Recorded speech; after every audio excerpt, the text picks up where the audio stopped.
In this video, I'm going to show you how to upload your photos into Google Photos and make an album, then share that album. Let's begin.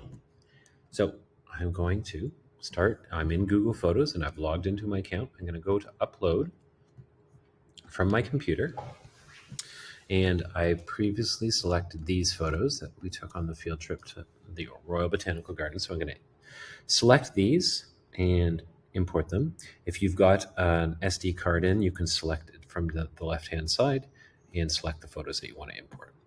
All right, so it's in the process of uploading the photos to Google, and there are 7 photos, so it shouldn't take too long. All right, once it's uploaded, you'll notice that it says 7 items uploaded, and it gives me an option to add to an album, which I want to do. I want to keep them organized, and I want to create a new album. Okay, so here are my photos.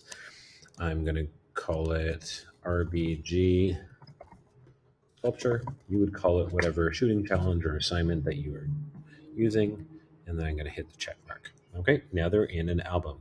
Now, in order for anyone to see it, like your teacher, and you want to share this album with others, you need to be able to share this album. Okay, it's not good enough to just copy this link, because right now this is a private album that only you can see. In order for me to be able to see it, you're going to click on this share button, and you can share it with particular people. But the easier way to do it, in order to put it into your portfolio, is actually to go to the bottom left and create a link. All right, and you're going to create that link to share. And once you have that link, you're going to copy that link. Okay, so now that link is, this is a shared album, and you can paste that link into whatever slideshow or your portfolio as needed. Hope that helps.